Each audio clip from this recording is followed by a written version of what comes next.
Sampurasun, Sampurasun. Assalamualaikum warahmatullahi wabarakatuh. Terima kasih Assalamualaikum. kepada Akang Teteh, Ibu Bapak sekalian yang sudah menyempatkan hadir di acara diskusi pada malam. Mau ada pemaparan dulu sedikit tentang RA begitu, agar peserta di sini tahu kan apa sih RA itu gitu. Kan mungkin belum banyak yang tahu ya tim RA ini apa, bergerak di bidang apa dan sebagainya begitu. Mungkin ada yang sudah lihat ya kegiatan yang selama ini kita lakukan kan seputar bagaimana treatment alam dan bagaimana di bidang kemanusiaan begitu. Nah, sebetulnya kita itu utamanya berkomitmen untuk bergerak di bidang mentreatment alam begitulah yang utamanya begitu. Mungkin sebagian besar udah tahu lah kan itu utamanya lingkaran Kang Diki ya, udah tahu lah siapa beliau begitu. Nah, mungkin ini untuk yang di luar lingkaran Kang Diki kan belum banyak yang tahu lah selama ini dilakukan oleh beliau begitu. Karena kan yang selama ini muncul di YouTube atau di mana mungkin beliau tuh dikenal selalu membahas peradaban, membahas teknologi dan sebagainya lah. Nah, tapi tidak banyak yang tahu apa yang selama ini dikerjakan oleh beliau. Selama ini beliau itu orang yang beliau yang selalu mentreatment alam gitu lah, menjaga alam ini begitu dengan kapasitas beliau yang sangat luar biasa begitu. Sampai akhir hayatnya pun kan beliau itu meninggal dalam keadaan menghabiskan energinya untuk menjaga alam inilah. Informasi yang saya dapat, beliau itu terakhir itu sedang menjaga agar megatrust tidak terjadi. Nah, sampai energinya habis dan meninggal begitulah. Selama ini kita sebagai muridnya perihal alam itu selalu menyerahkan sepenuhnya kepada Kang Diki dulu gitu kan. Kita sebagai murid ya hanya ini aja kan mengikuti, tapi perihal alam kita nggak pernah ikut campur lah begitu. Nah, tapi ketika beliau meninggal, nah kan akhirnya kita kebingungan nih. Yang selama ini ngejaga alam kan udah nggak ada. Nah, akhirnya dari situlah kita mulai berpikir kalau beliau nggak ada lalu siapa lagi? Nah, kan kita nggak bisa nunjuk ke orang, Kang Rocky lah sebagai inisiator. Beliau akhirnya berinisiatif untuk ya kita mulai gitu, mulai belajar bagaimana caranya mentreatment alam. Walaupun ya kita dari nol, riset sendiri, kita menelusuri sendiri, kita belajar sendiri ya begitu. Yang paling dekat itu dulu itu kita mencoba mentreatment patahan Lembang. Dari perjalanan pengalaman akhirnya dari tiap pengalaman itu kita menemukan lah begitu. Nah, dari patahan Lembang terus akhirnya kita mulai merambah ke pegunungan-pegunungannya sekitarnya gitu, pegunungan Gunung Tangkuban Perahu dan lain-lain lah begitu. Nah, akhirnya dari perjalanan kita menemukan ternyata mentreatment alam itu tidak semudah yang dibayangkan begitu. Ternyata cukup rumit, sulit, dan kita harus memahami karakter-karakter tiap alam itu. Pegunungan bagaimana karakternya, patahan bagaimana, dan sebagainya. Terus misalnya udaranya bagaimana, atmosfer bagaimana. Nah, ternyata ya tidak semudah itu begitu. Nah, contohlah ketika kita mentreatment patahan Lembang misalnya, kan itu patahan itu adalah sesuatu yang bergerak begitu. Nah, maka bagaimana caranya adalah dengan cara menguatkan molekular tanahnya begitu. Nah, apakah itu bisa disamakan kepada tempat yang lain? Ternyata berbeda. Misalnya ke gunung berapi, ternyata tidak bisa diperlakukan sama caranya, mentreatmentnya. Itu dengan cara merenggangkan molekular tanahnya sehingga si tekanan gas dari bawah itu bisa lebih ini bisa lebih mudah keluar lah begitu. Kan manusia ada fisiknya dan non fisiknya. Fisiknya kalau ada masalah diobati dengan fisik. Nah, tapi kalau non fisik, nah itu berbeda penanganannya. Alam pun seperti itu. Ternyata ada bagian yang non fisik yang itu harus di treatment melalui pendekatan energi begitu. Serumit kumaha sih Kang J eta teh? Pertama kita harus memahami kinerja alam kan gitu ya. Akan alam itu ada sistemnya, ada softwarenya, ada hukum fisika dan sebagainya kan. Nah, kita harus mengerti hukum-hukum itu. Begitu. Jangan sampai kita itu salah mentreatment gitu. Jadi salah obat. Contoh kan ada yang kemarin ada yang salah treatment tuh kan gunung itu kan harusnya dia direnggangkan molekular tanahnya, tapi karena ada yang meniatkan untuk memperkuat molekular tanah Molekuler di pegunungan, jadi akhirnya teas si gunung itu kan jadi keras. Jadi dengan gunung berapi ya. eh, jadi si akhirnya si gas dari bawah itu susah untuk naik ke atas. Nah kan itu kalau kalau itu terjadi pengumpulan ini kan bisa meledak begitu. Nah, makanya kita diwarenggakan lagi biar biar elastis lagi. Kita mulai langsung aja ya masuk ke ini ke Kang Rocky. Eh, Mangga Kang, Ya, Sampurasun. sampai Sadayana. Naon ya teh? Ngobrol ke naon ya teh? Enak teh? Bahas ego. Ego cenah Kang. Oh, ego. Oke, kita mulai dengan tetap merasakan kepala ya. Dulu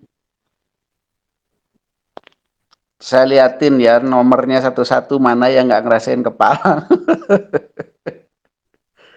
Coba dirasakan keberadaan kepalanya ditambah kedua tangannya, kedua lengannya. Sekarang kepala plus kedua lengannya. Coba dirasakan keberadaan kepala dan kedua lengannya. Oke, sekarang coba dirasakan keberadaan kepala plus kedua lengannya. Kedua tangan ya. Oke, bagus. Nah, coba sepanjang obrolan kita, si tangan dan kepala itu terus terasa ya. Jadi sambil mendengarkan obrolan atau sambil nanti ada yang nanya, sambil bertanya, sambil apapun, tetap si kepala dan kedua tangan itu tetap bisa dirasakan keberadaannya. Oke, jelas ya. Oke, lanjut ya, kita ngomongin ego. Oke, selama ini hampir semua dari kita pasti memahami ego itu sebagai sesuatu hal yang negatif ya. Maklum sih, karena memang ajaran yang sama ke kita seperti itu. Padahal ego itu adalah hal yang sangat penting bagi yang namanya hidup. Tanpa ego tidak ada kehidupan, tidak ada hidup. Tidak ada hidup berarti tidak ada kehidupan. Karena kehidupan adalah lakon dari sesuatu yang hidup. Apa itu ego? Ego itu jangan selalu dikomparasikan atau dibayangkan seperti marah-marah, jahat, pokoknya film Indosiar kayak gitunya. Bukan, ego itu bukan yang kayak gitu. Ego itu bukan nafsu. Nah, nanti kita bahas nafsu itu apa, ego itu apa. Jadi yang masih berpikir bahwa ego adalah marah-marah, ego adalah licik, ego adalah kebencian, ego adalah permusuhan, ego adalah yang sifatnya nafsu-nafsu itu dibuang dulu ya pemikiran itu. Karena nafsu itu bukan ego. Ego adalah sebuah software yang terbentuk dari energi kosmik yang dia diinstal di setiap sel. Saya ulangi ya. Ego adalah sebuah software yang terbentuk, yang tersusun dari energi kosmik yang dia diinstal di setiap sel. Semakin banyak sel di situ, semakin banyak egonya. Ego diset atau disetting, software ini disetting untuk supaya agar setiap sel itu bisa mempertahankan hidupnya. Oke, saya ulangi ya. Ego adalah sebuah software, yang ngomongnya software lah ya, karena bukan hardware kan. Sebuah software yang berbahan dari energi kosmik. Energi kosmik itu apa sih, Kang? Gitu. Energi kosmik adalah energi yang berasal dari ruang hampa, atau saya sebut sebagai ruang hampa, atau ruang keroban. Karena nanti kita harus bisa membeda antara aras dan rob itu ya. Nah, itu disetting untuk supaya setiap sel itu bisa mempertahankan dirinya, mempertahankan hidupnya. Makanya jangan aneh kalau ada sel yang rusak kemudian dia punya mekanisme memperbaiki diri, regenerasi sel. Itu karena ada ego di dalamnya. Nah, maka dari itu, karena ego itu disetting atau diberi instalan untuk supaya bagaimana caranya si sel itu bisa mempertahankan diri, mempertahankan hidupnya, maka dia akan merasa terancam atau eksis pada saat mendapat ancaman atau merasa mendapat ancaman untuk hidupnya, keberlangsungan hidupnya. Maka ego itu tiba-tiba eksis dengan berbagai macam cara. Nah, cara eksisnya ego yang dipelajari dari doktrin, ajaran, budaya, dan yang lain-lain, itu nanti masuk ke kategori nafsu. Karena nafsu adalah implementasi dari eksisnya ego. Maksudnya gimana? Begini. Pada saat kita merasa lapar, maka tubuh merasa dapat ancaman. Kehidup itu mendapat ancaman karena lapar bisa merusak. Kemudian kita mau tubuh kita atau ego kita memerintahkan untuk menghadapi ancaman itu atau menangkal ancaman itu dengan makan. Nah, tapi apa yang diinginkan untuk makan, nah itu sudah nafsu, bukan lagi ego, tapi sudah nafsu. Ingin makan yang segar, ingin makan yang manis, ingin makan kue donat, ingin makan pizza, ingin makan ini itu, ada yang ingin makan nanaon, nah itu sudah nafsu. Bentuknya udah keinginan. Sedangkan ego bentuknya adalah dorongan atau kecenderungan untuk mempertahankan hidup. Dengan cara apa mempertahankan hidupnya, itu sudah bagian yang dipelajari. Dari budaya mungkin, dari apa mungkin, nah itu sudah nafsu. Gitu. Jadi nafsu adalah implementasi dari ego. Ego buruk apa tidak? Ya tidak baik, tidak buruk. Tapi dia sangat krusial untuk hidup. Karena dialah tubuh kita bisa meregenerasi sel kalau ada yang rusak. Gitu kan? Kita jadi punya apa? Kita mau makan, kita mau olahraga, kita mau tidur, kita mau pola hidup sehat, kita mau makan yang bergizi. Itu semua perintah ego. Gitu. Tapi bagaimana kalau ego ini tidak terkendali oleh akal kita? Jadi satu-satunya yang bisa mengendalikan ego adalah akal. Maka rumusnya akal naik, ego bisa diturunkan. Ego naik, akal turun. Begitu. Nah, bagaimana kalau kalau ego ini tidak bisa dikendalikan oleh akal, maka keinginan untuk hidup itu akan menjadi sangat berlebihan. Akhirnya jatuh ke nafsu yang namanya ingin enak hidup, tapi ingin enak. Hidup tapi ingin nyaman, males jatuhnya. Itu nafsu, bukan ego. Gitu. Karena berlebihan. Makan hayangan nu berlebihan, anu sudah diukur dengan rasa, enak tidak enak, suka tidak suka, dan seterusnya. Padahal perintah ego adalah makan untuk tetap hidup. Tapi makan apa? Nah itu sudah urusan nafsu. Udah urusan doktrin. Udah urusan ajaran. Jadi kita bisa membedakan di sini ya, mana ego, mana nafsu. Ego adalah sebuah software yang di dalamnya adalah isinya adalah bagaimana caranya sel itu bisa mempertahankan hidupnya. Tapi bagaimana cara mempertahankan hidup itu sudah ajaran. Itu sudah nafsu. Jadi ego adalah hal yang sangat netral gitu. Yang ada diperuntukkan agar tubuh atau sel kita bisa bertahan tetap hidup. Dorongannya adalah untuk bagaimana caranya mempertahankan hidup. Mempertahankan hidup dari semua ancaman yang mungkin bisa mengancam adanya unsur hidup. Gitu. Makanya pola hidup sehat, makan sehat, tidur yang bagus, pokoknya yang bagus-bagus pun dorongan dari ego. Tapi bagaimana dengan marah? Marah pun itu adalah dorongan ego pada saat dia merasa hidupnya terancam. Tapi kalau saya merasa tersinggung, nah masalahnya kalau tersinggung itu ancaman apa bukan? Nah itu ternyata terpengaruh dengan doktrin yang dia pelajari. Bahwa kalau kamu dipelototin, kamu marah dong, itu karena ancaman buat kamu, kan gitu. Akhirnya itu ditangkap sebagai ancaman oleh dirinya. Pada saat sesuatu itu ditangkap sebagai ancaman, maka ego itu otomatis aktif. Nah, pada saat ego aktif, dia mencoba mempertahankan hidupnya. Dengan cara apa? Nah, caranya itu pun sudah bagian yang dipelajari. Itu nafsu kesananya.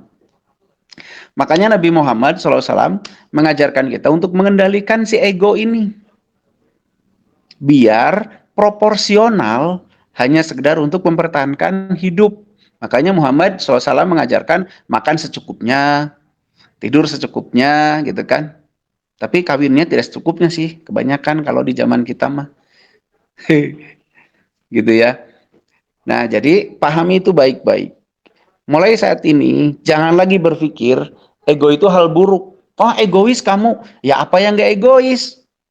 Kita kentut aja egois kok. Kalau nggak kentut kita mengancam nyawa, mengancam hidup kita.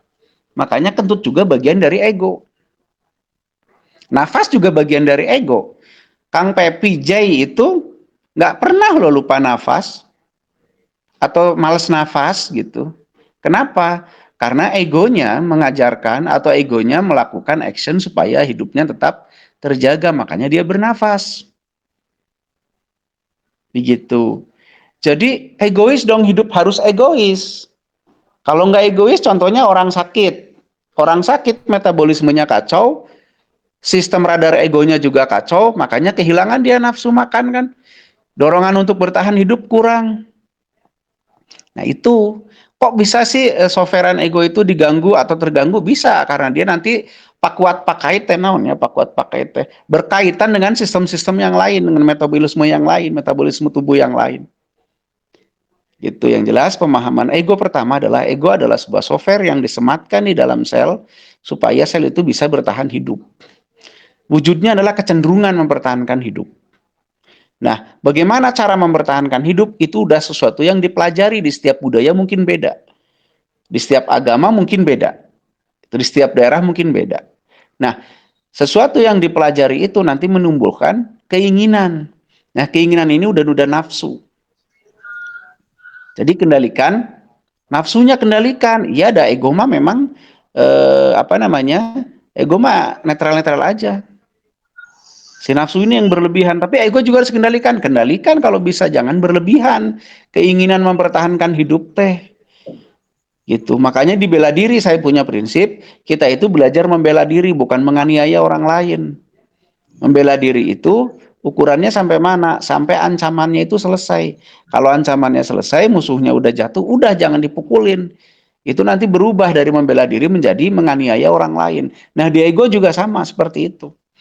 Nah, terus bagaimana Kang cara mengendalikan ego supaya tetap proporsional di hanya sekedar untuk mempertahankan hidup?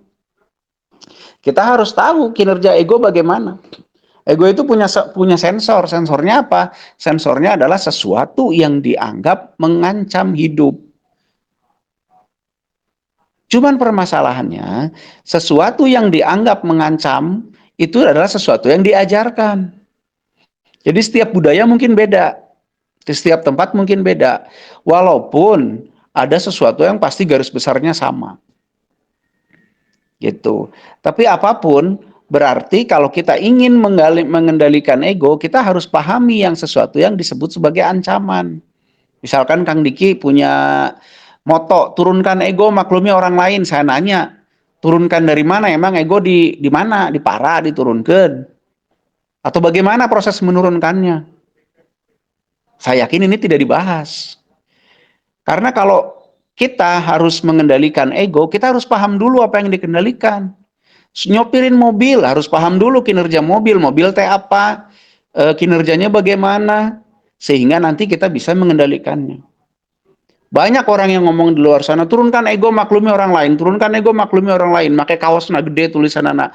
Tanya, apa itu ego? Di mana letaknya ego? Dibuat dengan cara apa itu ego? Cara mainnya kayak apa itu ego? Mungkin belum banyak yang paham, mungkin.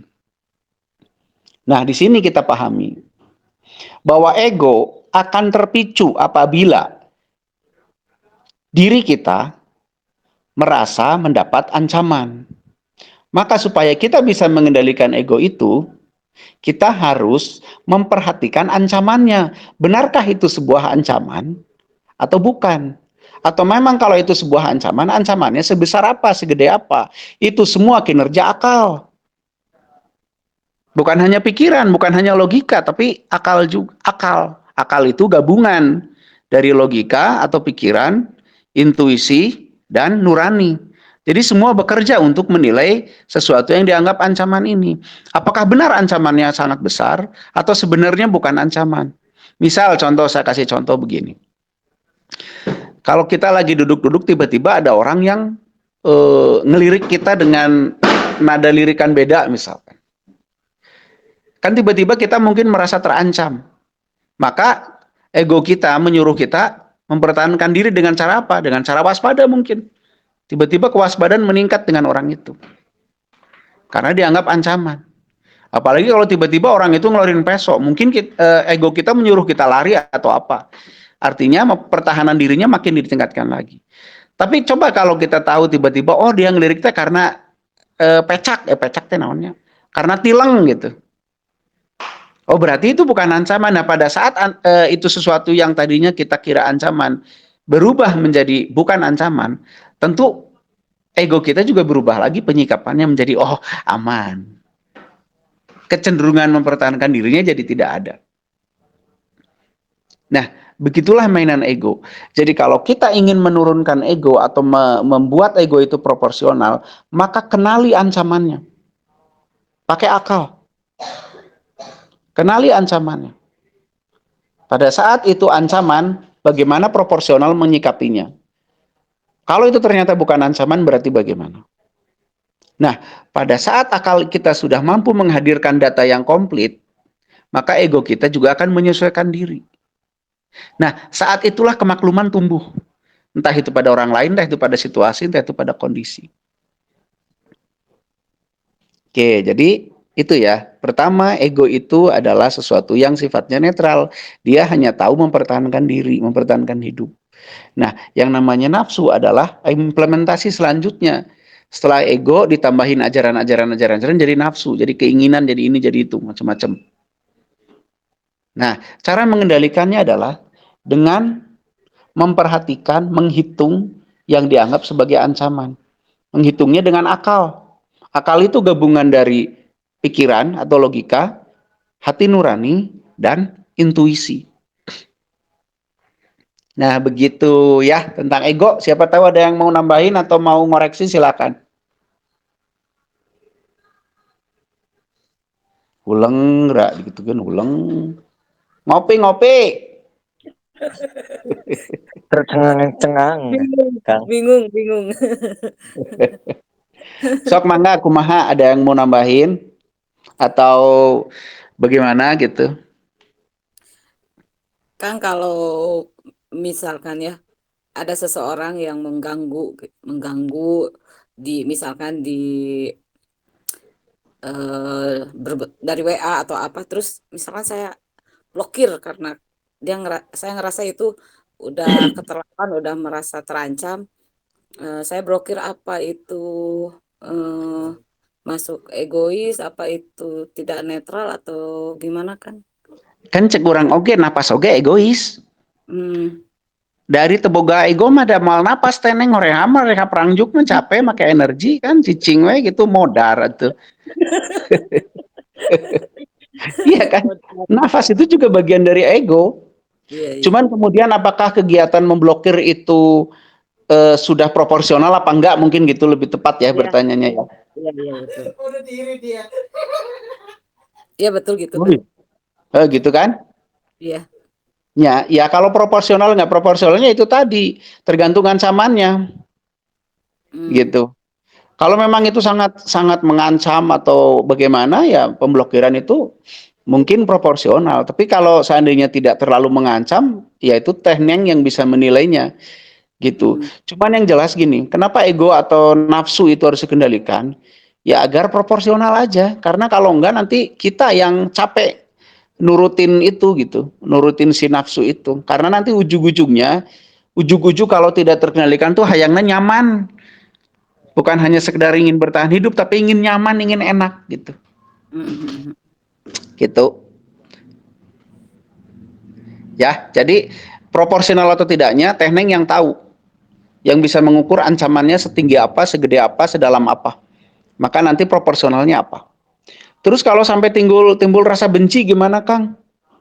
Nah, benci itu juga sesuatu yang diajarkan kan? Kan kebencian, benci, suka, cinta, rindu, marah, melo dan seterusnya itu kan sesuatu yang diajarkan.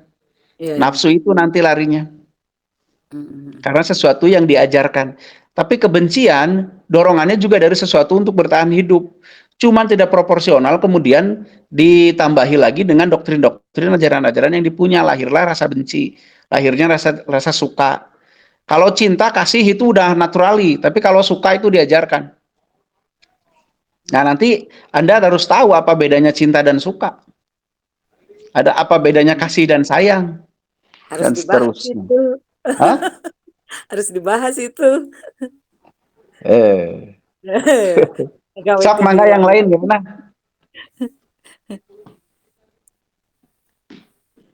Ngahulun. Ngahulang. Sok mana yang lain? Ya mangga yang lain kalau ada yang perlu ditanyakan, mumpung nih. Sampai jam Jadi ego berapa? itu netral ya, jangan suka nyalain ego. Ego itu netral.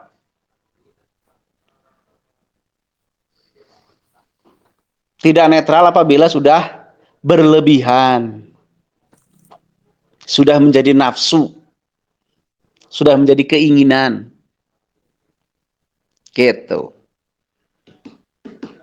Ayo, tuhnya ongko diskusi judulnya tapi cicing wae. Bingung ya? Pada bingung ya? Bingung.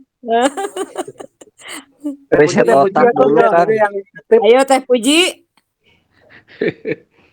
Kan Teh Puji kemarin yang pengen materi ego Ah, dibahas. ayo.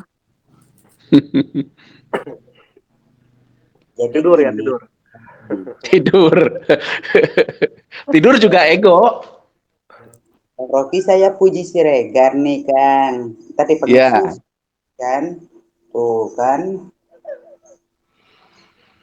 Kalau yang saya alami juga selama ini ego itu ada hal yang mengarah ke nafsu, hawa nafsu kan.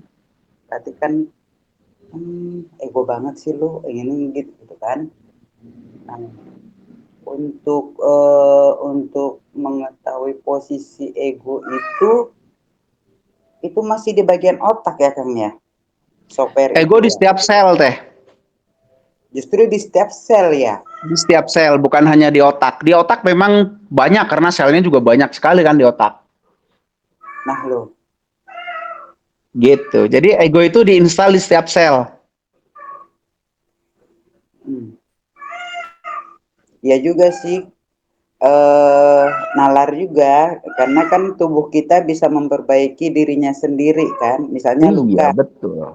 bisa menyembuhkan dirinya sendiri, iya juga sih Kang. Iya.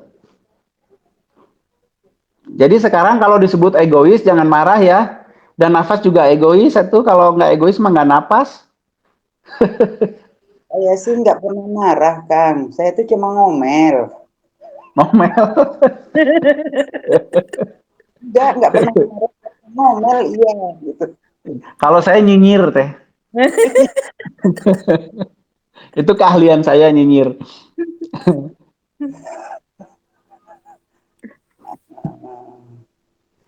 eh, Misalnya nih kita punya keinginan nih, keinginan contoh eh, seorang perokok gitu kan, berarti punya keinginan untuk menurunkan egonya dong ya. Terus, terus. Gue banget. Nah, Menarik. Nah, begitu misalnya dia punya suatu penyakit gitu kan, misalnya kan yang disebabkan satu caranya ya karena kebiasaan Rokok. merokok gitu kan. Untuk intinya itu gimana itu Kang? Iya, balik lagi ke teori tadi bahwa sebenarnya harusnya ini yang terjadi konslet di orang-orang perokok, pemabok dan yang lain-lain ya, atau yang terbiasa merusak tubuhnya. Kan mestinya egonya itu melawan itu. Karena itu merusak dirinya, merusak hidupnya kan. Tapi kok kenapa egonya tidak menolak itu? Balik lagi karena ajaran. Pasti awalnya egonya menolak. Pasti. Awalnya pasti menolak. Tapi karena ajaran, karena dia dapat ajaran itu terus-menerus, akhirnya dia mengalahkan egonya. Dia mengikuti ajaran itu. Akhirnya egonya menyerah. Akhirnya tubuh itu mempunyai kebiasaan yang justru bertentangan dengan fungsi ego. Nah, kalau begitu berarti orang yang perokok terus-menerus, dia mengikuti siapa? Mengikuti egonya atau mengikuti nafsunya? Jawaban saya dia mengikuti nafsunya. Karena egonya pasti menolak itu. Iya, Awal nama gitu. Awalnya orang perokok tuh pasti menolak dulu si badannya tuh. Tapi entah kenapa, entah karena pergaulan, entah karena lingkungan, entah karena apa, dia terus menjadi terbiasa gitu. Nah, bagaimana supaya egonya naik berkait rokok jadi menolak? Yaitu tadi pahami ancamannya. Kalau merokok itu sama dia dianggap ancaman, pasti dia akan membuangnya, pasti egonya akan aktif lagi.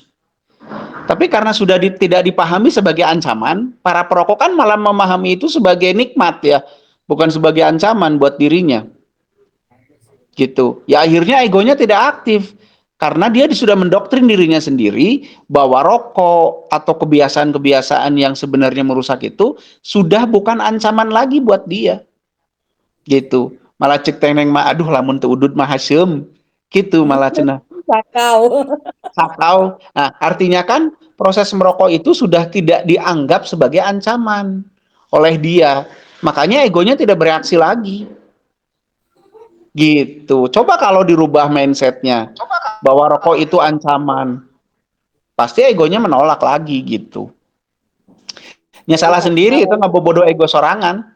Jadi kalau yang mau nggak egois ngerokok, weh gitu. Dia nggak Ya, egois, gitu. tapi nafsunya tinggi. Ego sorangan wae digencet. Kalau saya merokok bisa muntah Kang, berarti itu ego ya. Iya, berarti egonya bagus. Gitu, tapi jangan berlebihan juga, gitu harus dikendalikan, jangan sampai ngelihat rokok muntah-muntah ya, nggak usah gitu juga misalkan gitu. Nah, kalau nyoba itu bisa muntah, pusing-pusing. Iya, ya itu bagian dari ego. Tapi gini, bukan berarti muntah dan pusing-pusing itu adalah bentuk dari ego. Muntah dan pusing-pusing itu sudah bentuk dari metabolisme. Tapi keinginan menolaknya itu ego. Kecenderungan menolaknya, maaf bukan keinginan. Kecenderungan menolaknya itu ego. Tapi kalau muntahnya, pusingnya itu sudah metabolisme. Sudah metabolisme tubuh, physically. Kan ego itu nggak physically. Gitu ya. Ego itu software. Kalau muntahnya apanya itu sudah kinerja physically yang memang secara metabolisme mungkin dia sangat terganggu dengan asap rokok itu gitu. Paham ya? Nah, jadi mari kita merubah sudut pandang kita kepada ego. Jangan dikit-dikit jelma eta egois. Tapi ke egois, ge egois atuh. Lamun nggak dorongan ego nggak bisa mak paeh. Begitu. Kayaknya ini ya Mbak informasi yang baru ya, jadi rada ngahuleng gitu ya. Enggak, Pisan, Kang. enggak. Bukan gitu, Kang Rocky. Kalau saya yang saya akan saya bahas apa yang sedang saya hadapi gitu kan. Bukannya hadapi gitu kan. Jadi untuk menerapi meningkatkan egonya itu berarti kita memperbaiki psikisnya dong ya. Enggak, gini. Sebenarnya gini, Teh. Ego itu sudah proporsional dari sananya. Sebenarnya ya, karena netral dia. Dia akan terpicu oleh sesuatu yang dianggap ancaman atau benar-benar merupakan ancaman. Gitu. Karena ego adalah bentuk pertahanan diri yang diset oleh si pembuat manusia agar manusia itu bisa punya kecenderungan mempertahankan hidupnya. Iya. Gitu. Nah, sekarang kan permasalahannya tinggal bagaimana kita mempertahankan ego ini tetap proporsional. Kan gitu ya. Tidak terlalu lemah seperti orang sakit yang tidak punya keinginan mempertahankan hidup, atau tidak berlebihan seperti orang yang zolim. Kan gitu. Nah, untuk bisa tetap menjaga ego kita di koridornya, yaitu sebagai kecenderungan untuk mempertahankan hidup, kita betul-betul harus bisa memahami ancamannya. Gitu. Apa yang kita anggap sebagai ancaman itu biasanya diajarkan oleh budaya, oleh orang tua, oleh lingkungan. Gitu. Itu diajarkan tuh. Misalkan kalau ada orang melotot itu dianggap ancaman. Kalau ada orang senyum itu dianggap bukan ancaman. Kalau ada pinjol itu dianggap ancaman. Gitu kan? Dan seterusnya itu ajaran-ajaran. Nah, sekarang kalau gitu, sekarang kita harus mulai mengkaji ulang apa yang kita dapat tuh dari orang tua, dari lingkungan, dari pendidikan, dari sekolah, dari manapun lah. Harus kita kaji ulang lagi. Benarkah itu merupakan ancaman yang benar-benar atau sebenarnya bukan ancaman? Kita kaji ulang lagi, misalkan kan orang tua kita ngajarin, kamu itu harus mempertahankan harga dirimu. Wah, ini tuh harga diri nih ya. Kita kaji ulang, benarkah itu seperti itu, selevel itu tingginya atau sebenarnya segimana? Itu semua secara otomatis akan mempengaruhi kinerja ego kita. Seberapa besar dia nongol. Terus bagaimana dengan orang yang temperamen? Nah, temperamen itu sudah masuk ke nafsu ya. Bukan hanya ego. Kalau ego itu hanya ada dorongan untuk mempertahankan diri, tapi cara mempertahankan dirinya ada dengan temperamen yang tinggi dan seterusnya. Itu pun hasil belajar. Dari bayi mah nggak ada yang temperamen. Semua hasil belajar. Nah, itu yang harus kita kaji lagi sekarang. Semua yang sudah kita pelajari dari mulai kecil sampai sekarang, kita pelajari lagi. Bagaimana lingkungan kita, orang tua kita mengajarkan bahwa sesuatu itu sebuah ancaman atau sesuatu itu bukan ancaman. Kita pelajari lagi. Sehingga nanti kita dapat formula yang tepat yang kemudian memicu ego secara proporsional. Itulah ajaran bagaimana saum. Kalau yang beragama Islam, saum. Kalau yang beragama lain mungkin ada puasa, ada semadi atau apalah. Gitu.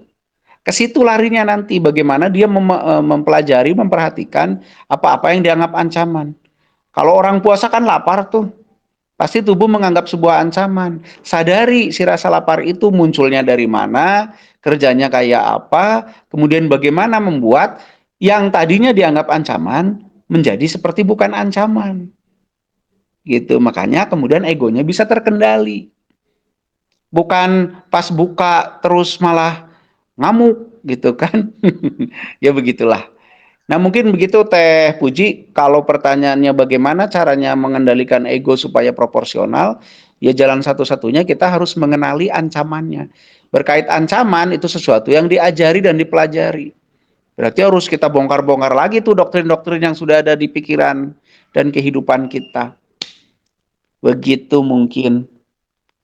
Gini Kang, atau bisa juga kita berusaha menghapus memori-memori doktrin dan dogma yang ada di pikiran itu.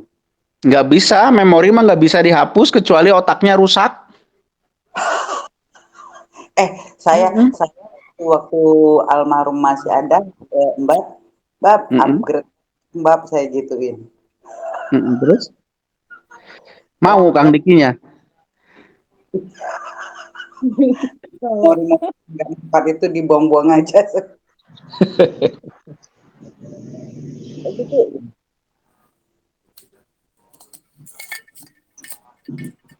Halo? Nggak bisa ya kan ya kalau nggak bisa. Paling yang perlu kita lakukan yaitu tadi menakar ulang.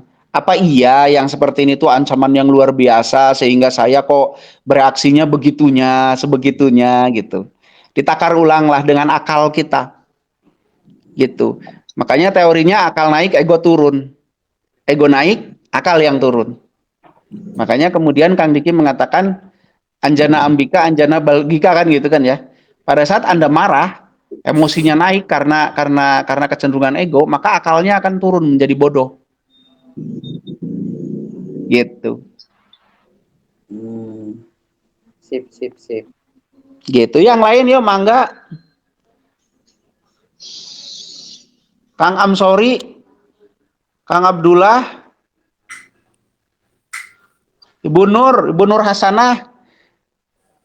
Ibu Nur Hasanah ini itu RW dari Cibiru. Aduh.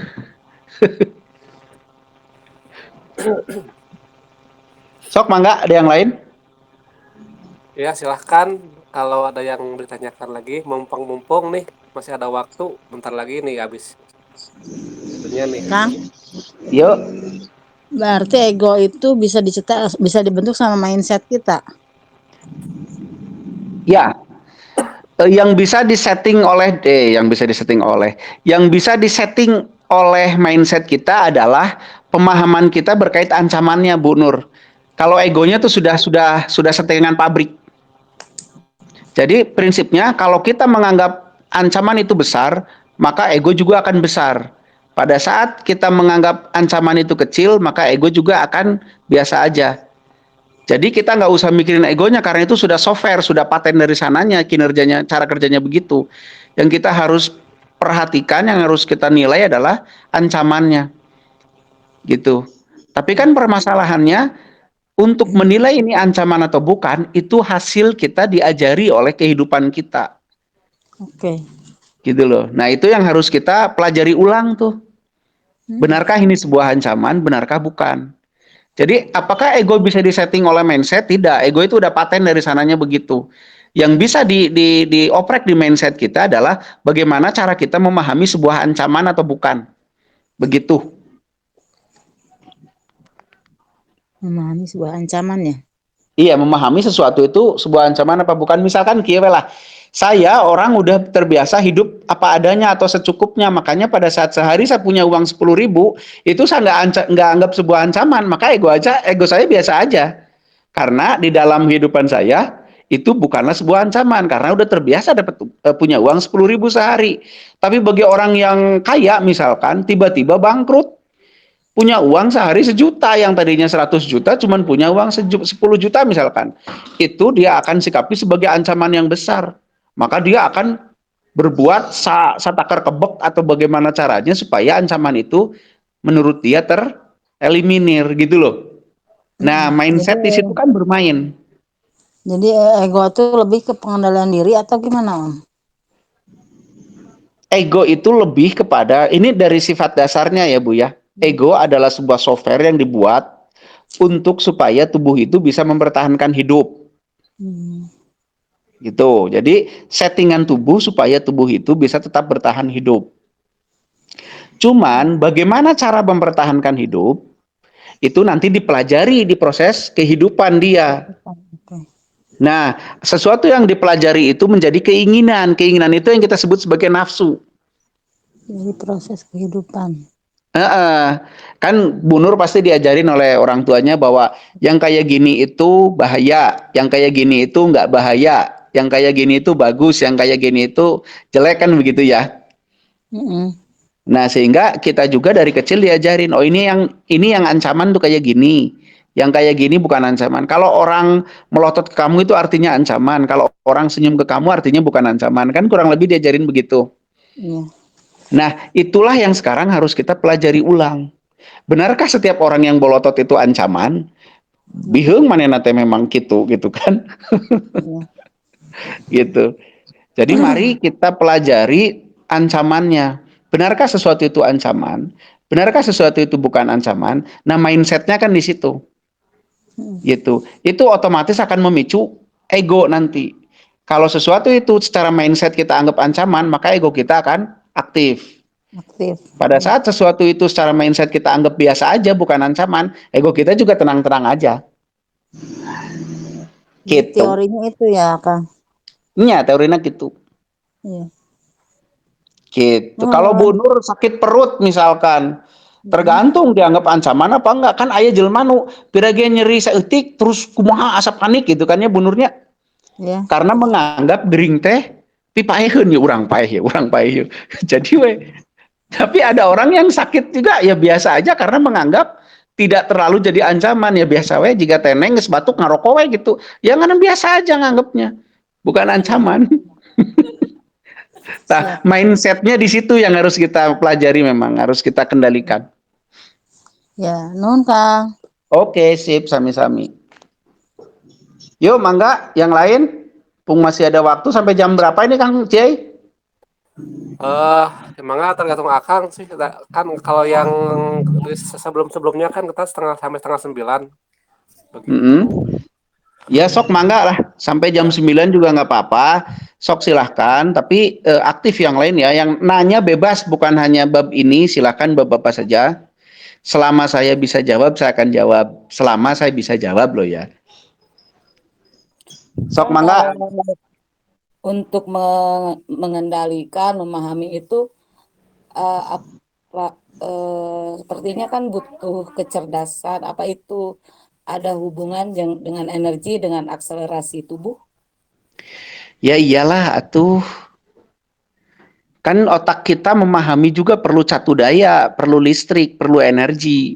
Makin besar listriknya, makin sel otak kita banyak aktif, ya makin kita punya sarana untuk mempelajari seperti ini. Tapi gimana mempelajarinya? Semua itu ada di tubuh. Maka mari kita lihat ke dalam tubuh. Karena semua ada di tubuh. Ego itu terinstal di sel. Perhatikan mana sovereign sel itu, sovereign ego di dalam sel. Nah, makanya kesadaran itu menjadi kunci dari segala-galanya. Iya, iya. Itu. Nanti kita bisa tahu, oh ini sovereign ego teh iya di sel teh. Yang membuat sel itu kita bisa punya kemampuan untuk regenerasi sel, keinginan untuk regenerasi sel, keinginan untuk sembuh, dan seterusnya. Nah itu harus sampai disadari nanti teh. Gitu. Jadi Iya, makin tinggi energinya, energi tubuh manusia, makin bagus sel otak kita bekerja, ya makin mungkin kita memperhatikan hal-hal yang seperti ini di dalam tubuh. Gitu. Jadi latihan olah nafasnya ulah kedul teneng. siap. Siap kan. Udah latihan, Gitu. latihan, latihan, latihan. Ya. Sok ngarokok aja tuh dah.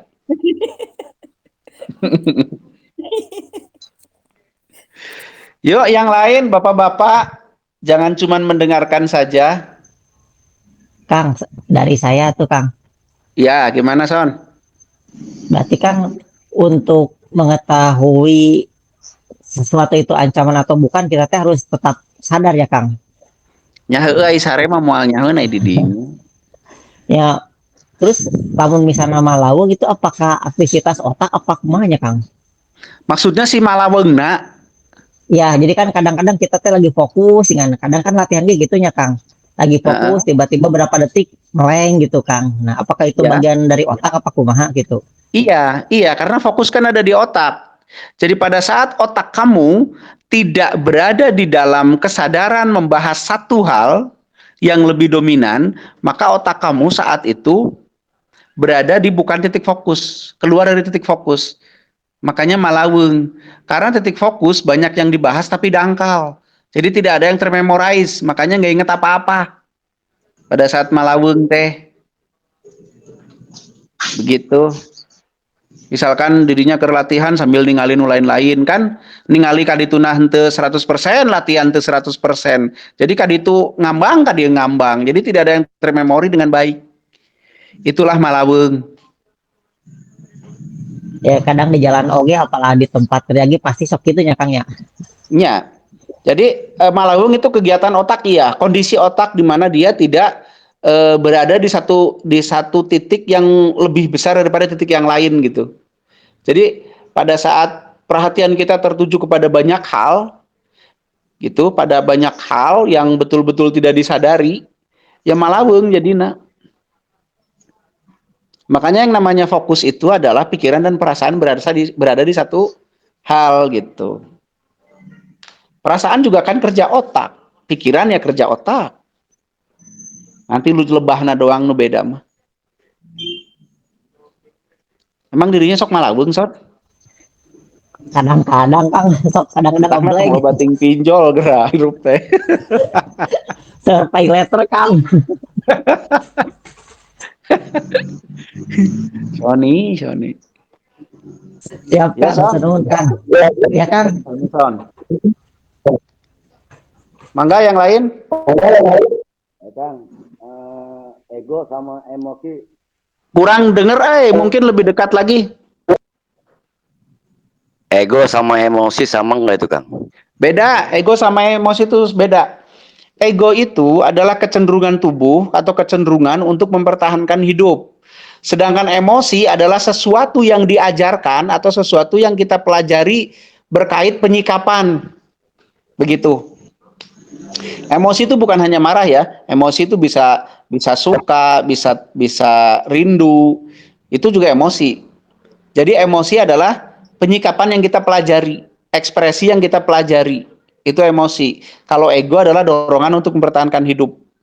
Itu beda. Ego itu software, emosi itu bukan software. Emosi adalah ekspresi penyikapan. Gitu. Ayo. Jadi kalau ego nggak perlu dikendalikan, emosi Kenapa? kan harus dikendalikan. Ego Kalau Ego perlu emosi dikendalikan. kan harus dikendalikan gitu. Ego juga Perlu dikendalikan dua-duanya juga ya. dikendalikan, Kang. Kan tadi kalau ego kita tidak terkendali, ya kita akan jadi budak ego. Karena tubuh kita bukan hanya kecenderungannya mempertahankan hidup, tapi ingin disenangkan, ingin dinyamankan, gitu terus kecenderungannya. Nah, untuk mengendalikan ego, kita harus bisa memahami ancamannya. Karena rumusnya, ego akan aktif seiring dianggapnya ada ancaman. Semakin tinggi ancaman, semakin tinggi ego. Semakin rendah ancaman, semakin rendah ego. Gitu. Oh, berarti ego itu mau menang sendiri gitu ya? Iya, karena kan dia tujuannya mempertahankan hidupnya sendiri. Gitu. Karena jarang orang yang mau menang bareng-bareng mah. Iya, merasa dirinya paling benar gitu kan berarti ego ya. Nah, kalau merasa diri paling benar itu udah ajaran, itu sudah bukan ego. Itu Gitu. sudah nafsu. Nafsu ya. Nah, nafsu itu adalah implementasi dari ego yang sudah bercampur dengan doktrin, dengan ajaran, dengan pengalaman dan lain-lain. Itu nafsu. Bentuknya keinginan, kalau ego kecenderungan. Awalnya dari ego dulu berarti ya? Iya, awalnya dorongannya dari ego. Gitu. Awalnya dorongannya dari ego, terus bagaimana dia mengimplementasikan mempertahankan dirinya berkait ancaman yang ada, nah itu sudah hasil belajar. Itu yang kita sebut nafsu. Oke. Halnya kalau misalkan malas latihan, mending diem we daripada latihan capek, nyeri awak gitu ya Kang ya. Iya. Itu ego. Yang diimplementasikan lewat belajar, saya kepengennya nyaman. Nyaman itu bagaimana? Gogoleran, bari nonton TV, bari ngerokok, nah itu ajaran. Gitu. Kalau saya nyamannya latihan, ya saya menjalankan ego dengan latihan. Kalau Teneng nyamannya ngerokok, ya itulah ajarannya beda-beda. Udut diwae. Kudut diwae atuh. Gitunya. Sok mangga yang lain. Kang Rocky, saya lagi nih. Ya, kumaha. Ego ini software yang ditanamkan untuk mempertahankan hidupnya. Berarti ego ini terdiri dari sang roh, sistem, dan sang aras. Tidak. Ego itu hanya energi kosmik. Hanya energi kosmik yang ya istilahnya di setel lah ya. Di setel sedemikian rupa menjadi bermuatan gitu. Nah, muatannya itu adalah kecenderungan mempertahankan hidup. Gitu.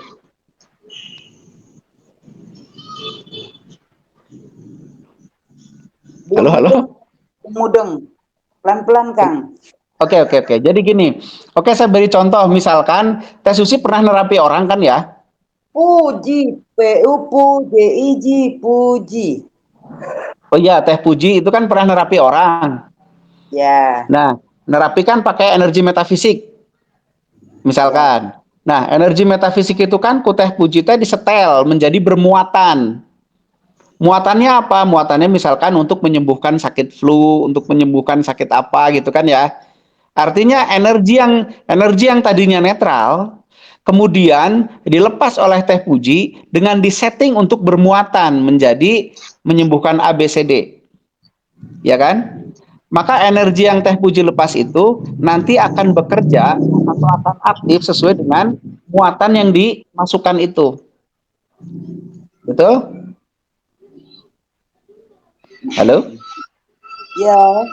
Ya. Nah, begitupun ego. Ego dibuat berbahan dasar energi alam lah, anggap aja gitu ya. Kalau ngomong kosmik nanti kebingung. Pokoknya energi dari alam gitu. Kemudian dikasih muatan.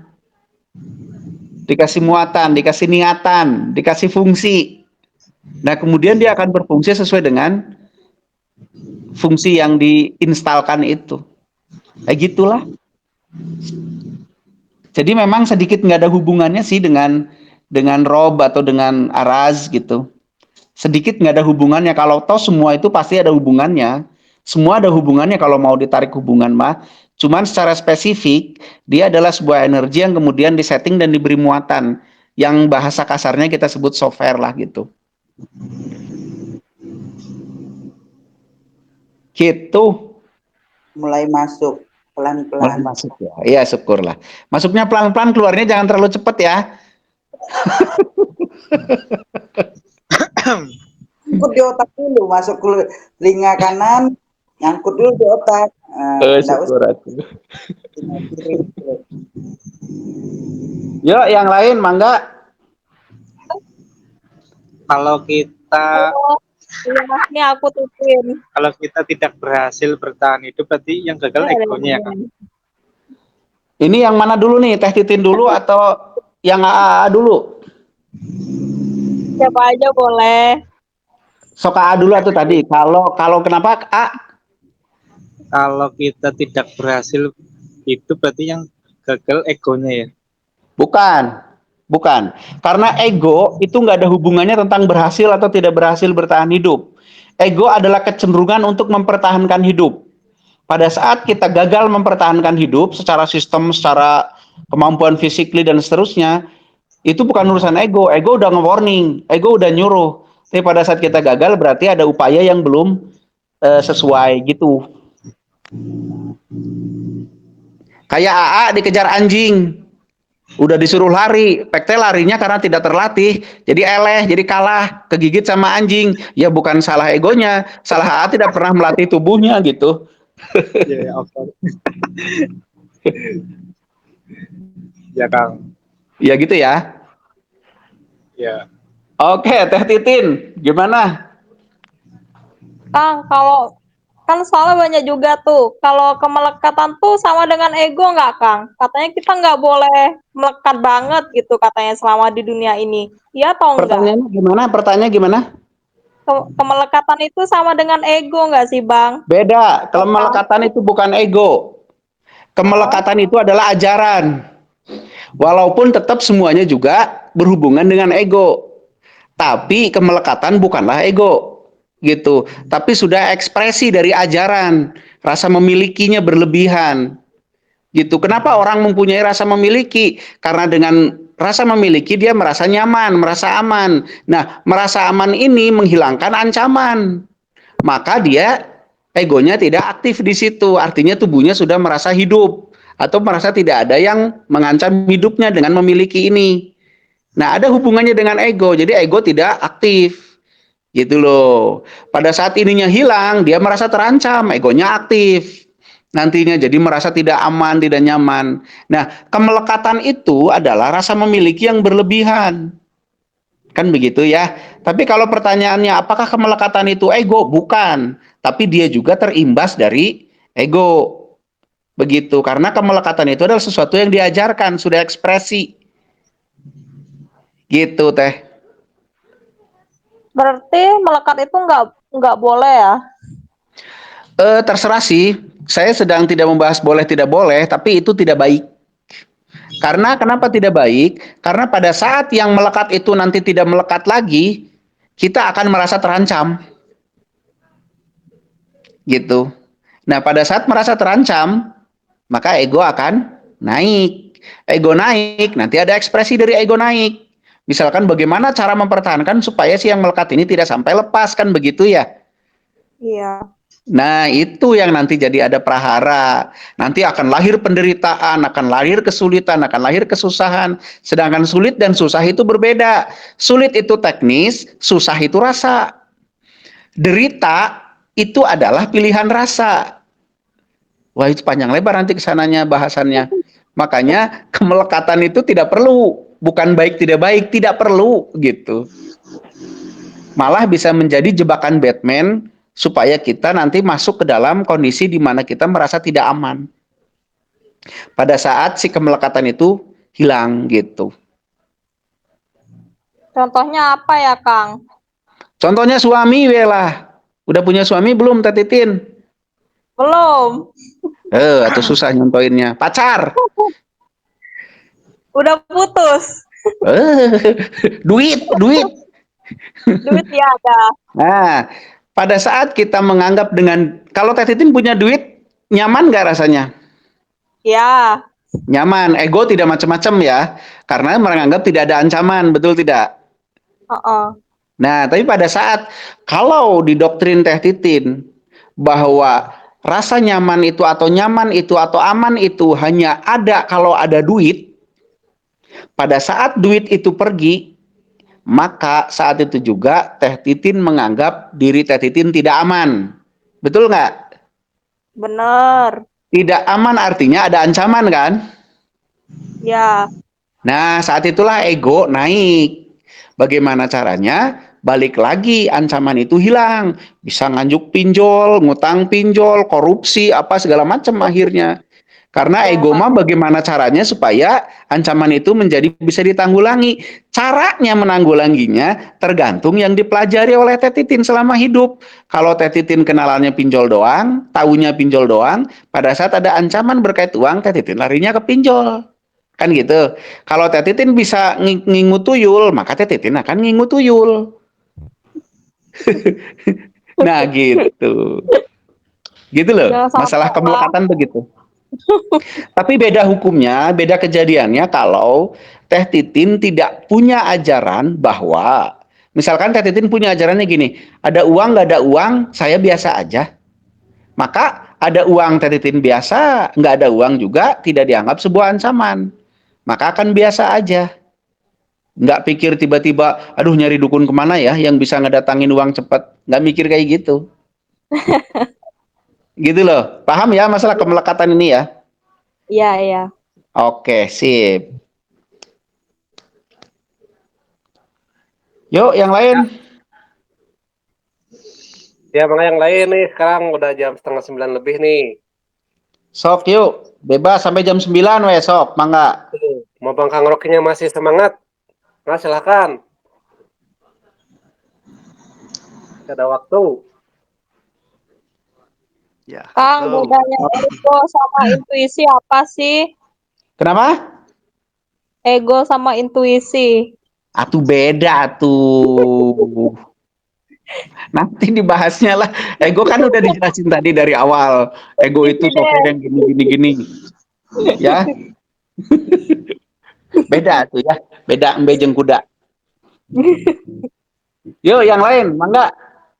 Bebas mau nanya alam, misalkan Kang gimana kok gempa aja nih. Nah, gitu boleh. Kenapa tiap hari terjadi gempa? Apa buminya batuk-batuk? Apa buminya udah hoream? Atau bagaimana? Gitu. Misalkan boleh. Kalau ancaman menyerang orang lain, Itu maksudnya Bapak yang jadi ancaman gitu? orang lain terancam. Kenapa orang lain terancam? Misal saya ingin melindungi, apa itu? Anjir. Iya. Kenapa Bapak ingin melindungi? Pasti ada hubungannya dengan rasa nyaman atau tidak nyaman di diri Bapak. Gitu. Itu semua berkait doktrin yang diajarkan. Misalkan Bapak diajarkan dari kecil bahwa kalau ada orang teraniaya harus ditolong. Itu ajarannya misalkan gitu ya. Ya, pada saat Bapak melihat sesuatu yang menurut Bapak itu kezoliman, maka ego Bapak nongol tuh. Karena itu juga bagian ancaman yang berhubungan dengan doktrin yang Bapak punya. Bahwa kalau ada orang terancam, saya harus tolong. Begitu. Tapi itu ego yang baik. Kan kalau di agama juga ada yang nafsu baik, nafsu buruk kan begitu katanya. Ada nafsu lawamah apa gitu. Ada nafsu mutmainah. Kan begitu. Makanya saya bilang ego itu netral. Pada dasarnya. Keinginan lah yang tidak netral. Ego saya, Gitu, Kang. saya masih 23. Kenapa? Ego saya kesenggol ini Kang, saya masih 23 tahun. Oh gitu. Belum nikah, cepat nikah, ntar keburu kiamat lagi. Ya siap. Tapi paham ya konsep egonya ya? Sedikit. Oke, sip. Yuk yang lain silahkan. Nah, Kang, kalau istilah egois apa tuh Kang?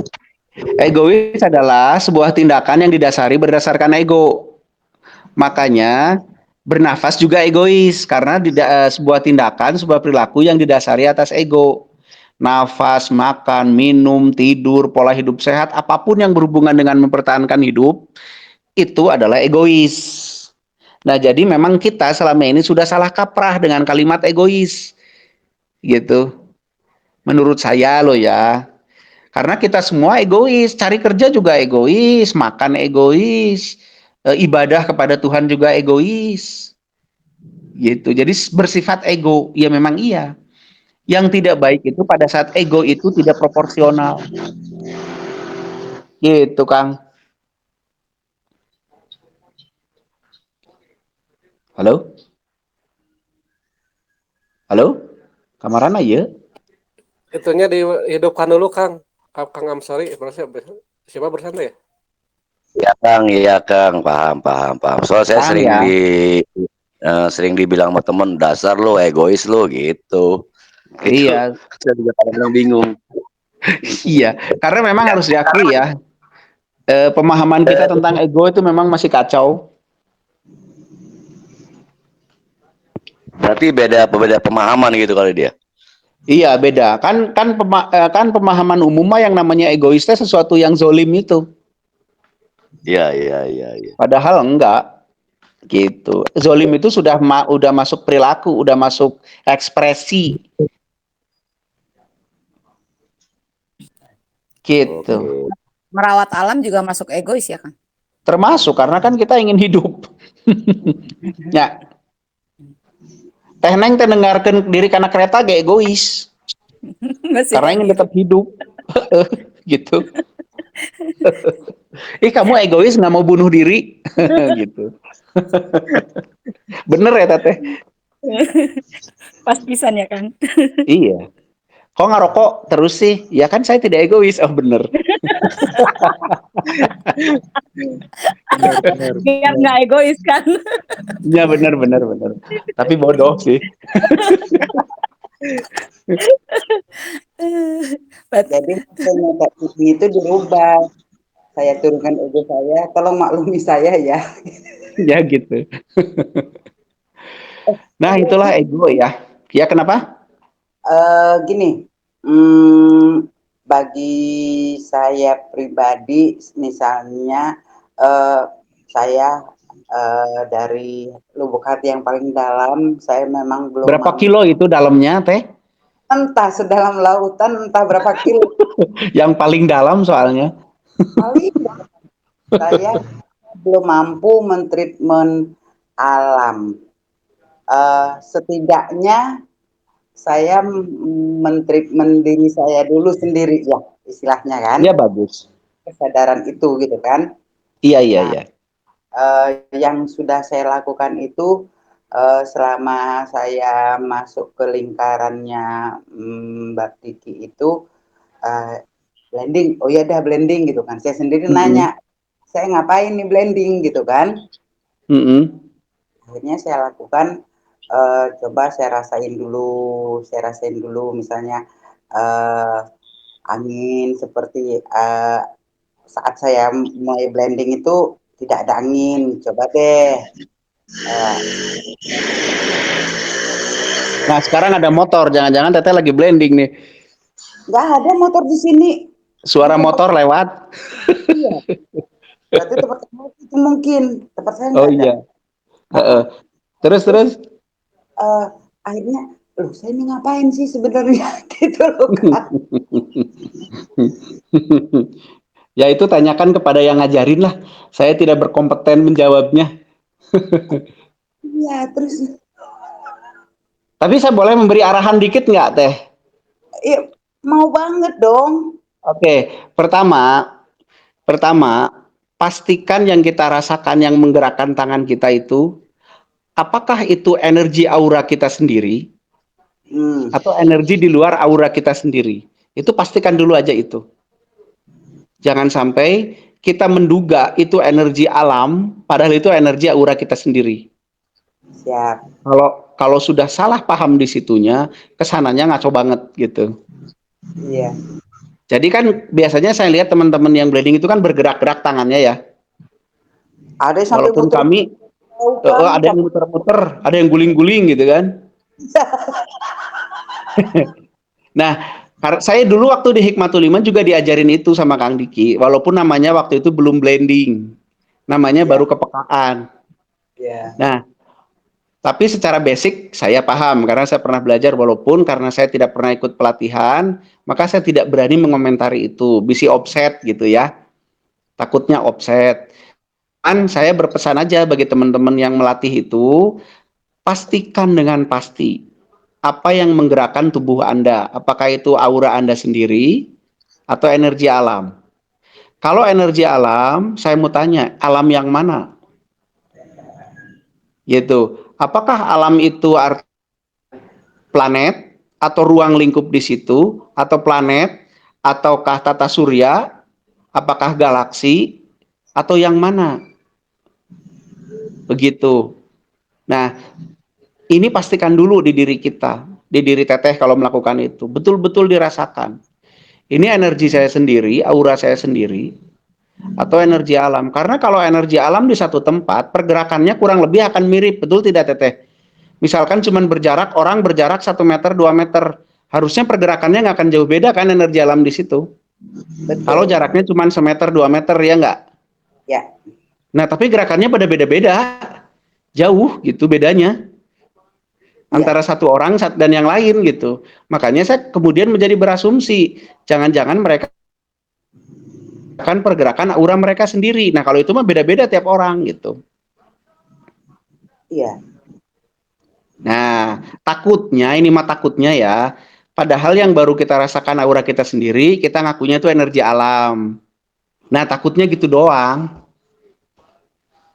Kalau saya pribadi sih memang menyadarin gitu kan, maksudnya belum memang kontrakan disit mengontrakan disit. Ya, lanjut gimana? Iya, kalau saya sendiri ya menyadari belum sampai rinci gitu loh, ini energi. Nah, itu membedakan energi galaksi, energi planet, energi semesta, itu dari sifat energi itu sendiri ya, Kang ya? Bukan. Ah. Nah, itu akan bisa dipelajari kalau kita sudah move in, sudah tahu tipikal energi kita sendiri. Nanti kalau kita menemukan tipikal yang berbeda, kita tahu oh, ini bukan dari diri kita, dari mana. Nanti kita lihat, bukan hanya dari apa tadi tuh karakter, sifat, tapi dari masa jenis, pergerakan, dan seterusnya, kerapatan, dan yang lain-lain. Karena setiap gelombang itu berbeda. Nah, sekali lagi memang rumit hal-hal seperti itu. Tidak semudah itu gitu. Wah, itu bikin orang tidak semangat berlatih. Ya kalau mau jujur seperti ini, bikin nasi goreng aja nggak mudah. Apalagi yang seperti ini gitu. Jadi saran saya memang ya kesadarannya memang harus betul-betul dilatih sehingga kita tuh betul-betul tahu dengan pasti apa sih yang terjadi. Gitu. Nggak cukup hanya berdasarkan dugaan-dugaan tuh nggak cukup. Ya, saya masih kategori menduga-duga. Kayaknya bukan hanya Teteh deh. Itu dengan diri sendiri. Saya nggak mau. Saya juga masih menduga-duga. Ya. Terus. Ya intinya itulah. Iya. Baiklah. Jadi kan apa yang saya lakukan itu ini benar di jalurnya apa enggak? Kalau enggak bukan di jalurnya, alangkah sia-sianya. Ya untuk tahu itu benar atau tidak ya harus dijalani dan harus dipelajari detail sampai kita bisa mengetahui dengan pasti. Jadi kalau Teteh hari ini ragu-ragu, terus berproses, terus perhatikan, terus sadari sehingga Teteh bisa menjawab keraguan-raguan itu. Ya. Begitu. Oke? Siap, Komandan. Siap. Yuk yang lain masih ada waktu, silahkan. Bertanya apa saja yang saya tahu maka akan saya jawab. Kalau saya nggak tahu ya mohon maaf. Apa saja? Mau fenomena alam atau fenomena kesehatan atau fenomena apa saja? Ya, mangga mumpung ada waktu sekitar 12 menit lagi. sampai jam 9.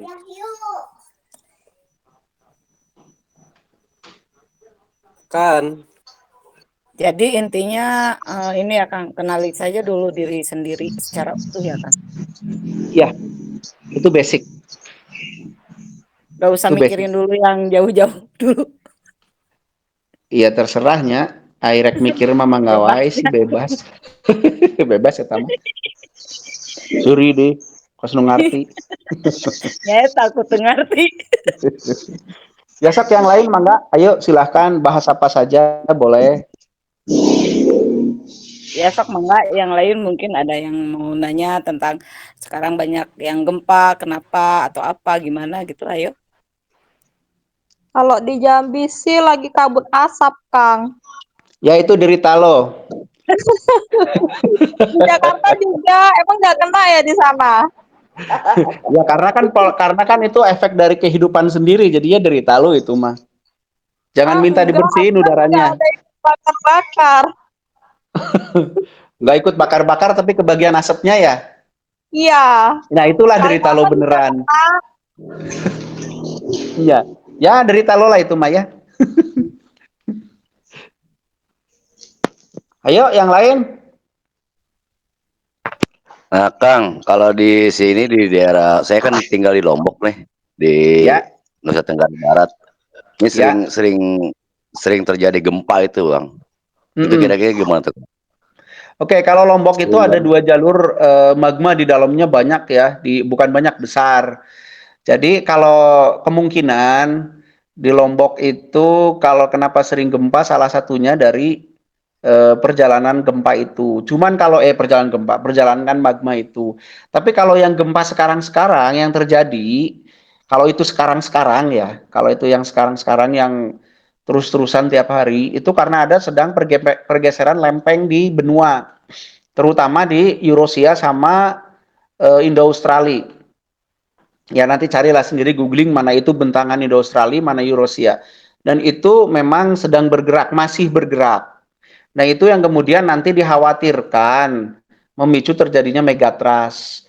Ya sedang kita lakukan upaya ya sekemampuan kita untuk mencoba tetap karena gini, pergeseran lempeng itu keniscayaan ya.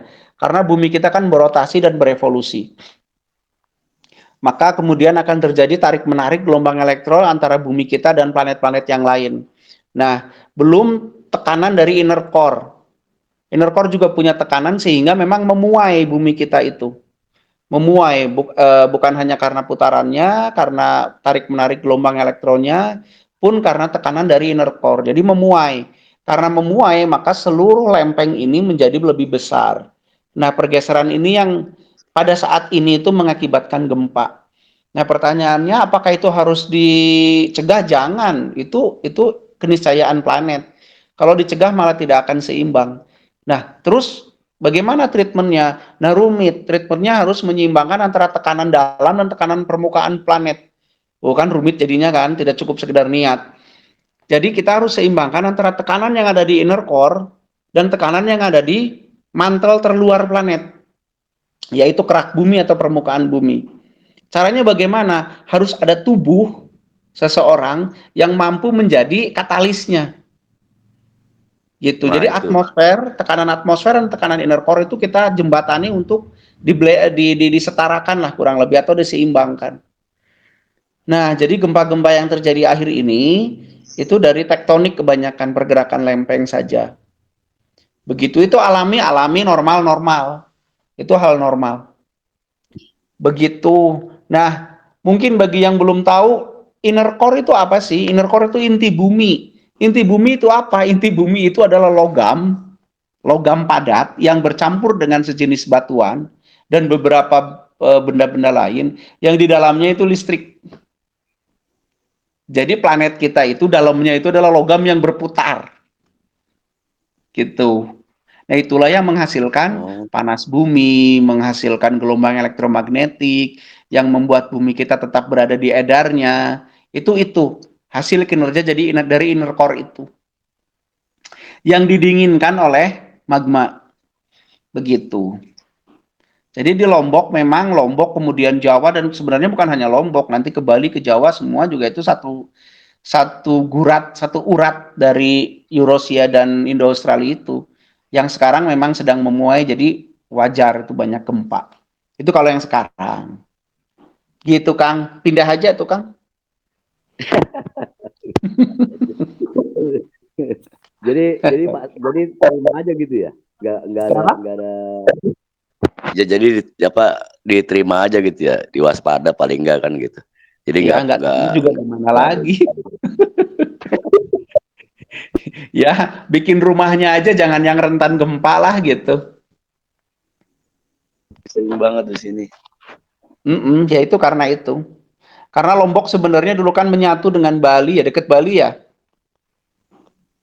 Ya 6 jam dari Bali kalau nyebrang laut. Itu kan pemisahan sebenarnya dulunya itu kan menyatu tuh, cuman pecah. Jadi ya memang ugal agil bahasa naonnya. Jadi berdiri sendiri tapi nggak terlalu besar, jadi ya mudah tergoncang. Oh iya. Gitu wayahna lah orang Lombok mah. Pindah ke Bandung aja tuh. Udah padat di Bandung. Ah bener-bener. Ya yang lain mangga. Bahkan ada waktu 5 menit lagi nih. Sampai jam 9. Dimanfaatkan. Enggak, penutup mungkin ya Kang ya. Mungkin terakhir Kang ya. Boleh, boleh. Ya silahkan. Sok kalau tidak ada kita kesimpulan aja. Nah, begitu. Mungkin Oke, kesimpulannya ya mungkin begini. Pertama, apa yang saya paparkan ini itu hanyalah hasil penemuan saya sejauh ini. Artinya jangan dianggap sebagai ujung kebenaran. Silahkan Akang dan Teteh gali lagi, pelajari lagi, dirinya tentunya dipelajari lagi. Mungkin dari penjelasan ini akan menemukan kebenaran-kebenaran lain yang jauh lebih dari apa yang bisa saya temukan hari ini. Mungkin aja nanti juga saya bisa menemukan kebenaran lain yang lebih jauh. Jadi sekali lagi apa yang saya paparkan tentang ego atau tentang apapun adalah apa yang saya temukan sejauh-jauh yang saya temukan sampai hari ini. Oke. Febri bicara tapi nggak ada suaranya gimana nih? Ya Kang, terima kasih. Oke, nanti saya simpulkan dulu. Terima kasih aja. Jadi ego, saya ulangi, ego adalah sebuah software. Saya menyebutnya software kenapa? Karena dia bukan hardware. Karena dia bukan perangkat keras, tapi dia perangkat lunak. Dia software yang dibuat dari energi juga, yang kemudian diinstalkan ke setiap sel.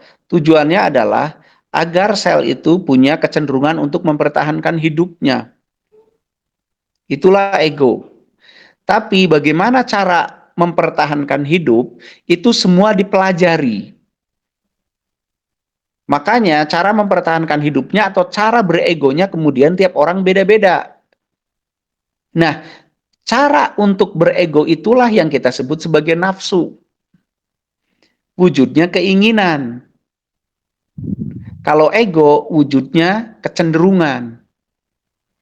Besar kecilnya ego sangat dipengaruhi oleh ancaman yang diterimanya. Permasalahannya, pemahaman terhadap ancaman juga merupakan sesuatu yang dipelajari.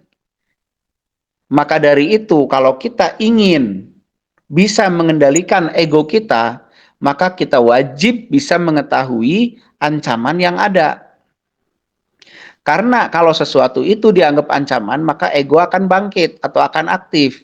Saat itu dianggap bukan ancaman, ego juga tidak akan aktif atau tidak akan membuat kita cenderung untuk bela diri.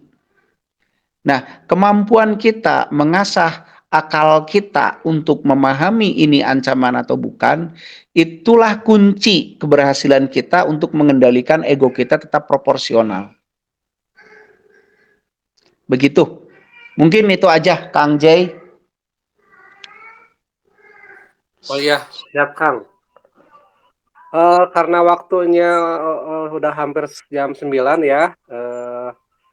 Ya paling kita tutup dulu ya acara ini.